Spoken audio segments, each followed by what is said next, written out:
The reason why I'm a union member, because I feel that we have the same core values as our Indigenous people.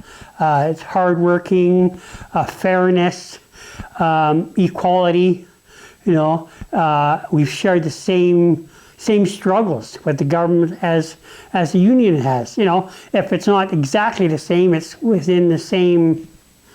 We're all, so there, so in the words of Truth and Reconciliation, which I think is one of the best things we can go for. I'm asking each and every one of you to be an ally.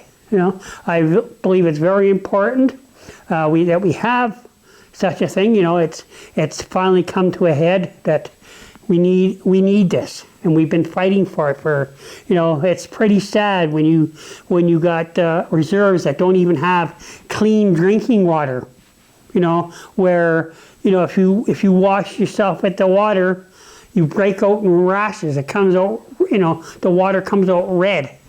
You have to boil it, all the time. And and it's pretty sad when, and then the government said, well, we'll give you the water. Sure, they might build a water thing, or water treatment plant and put everything in, but they never trained anybody to run it or even fix it. So if it breaks down, it's like, oh well, so be it.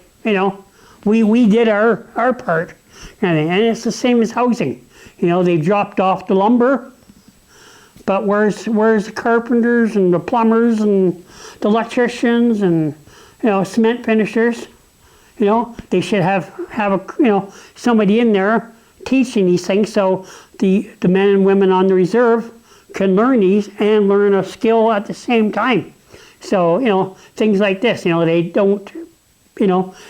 Schooling is another thing too. A lot of there's in comparing to schools on the reserve and city schools, there's a $200 difference between each student. So on reserve, the student there will get $200 less than a city child as well. So at the end of the day, the school winds up with less money. A lot of the schools are basically in rough, poor conditions. Some of them have black mold. Some of them, it leaks, the roof leaks. They don't have as many computers. Like they might have 2 or 3 for the entire school, or a city school, you're going to get 200 or 300. Pretty much a laptop for every child. Even in some of the schools, you're looking safety hazards, like some of the northern schools who are in remote trailers, door freezes shut in the wintertime. It's a fire hazard. How are the children going to go? They don't have any running water. They have to go to use the outhouse facilities. And, in Canada being a G7 nation, you figure we would have at least be able to have all that.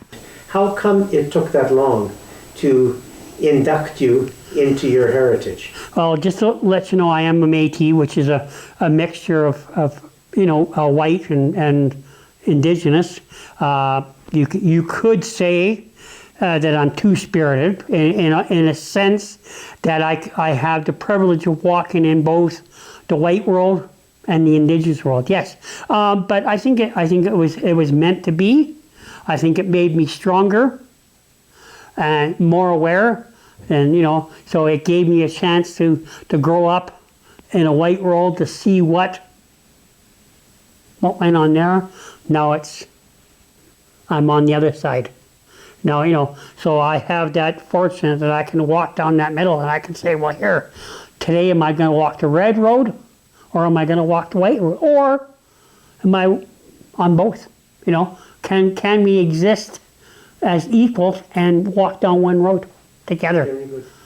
So I think that's how come it took so long. It's not for us to judge what the Creator does. The Creator, it's this is already predestined for us. This is already on our journey. So that was part of our journey, why it took so late. So I may have been on my journey right from birth, but not realize it until later on in life what my journey really was. Right. You know, But you're doing more than walking on the red road.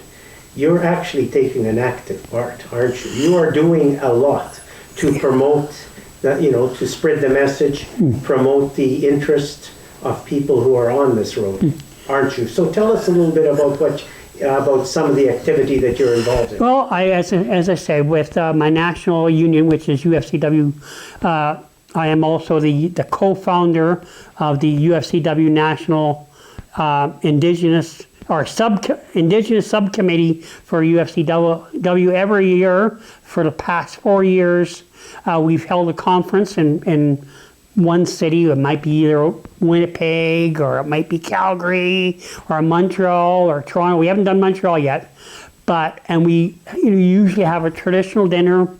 We bring in guest speakers.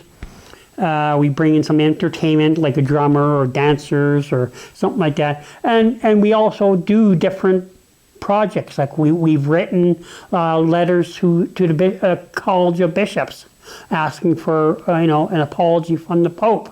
We've aligned ourselves with Dr. Cindy Blackstaff, who is, I can't remember the organization she's with, but she with child, I think it was with Child Find, was with child welfare issues.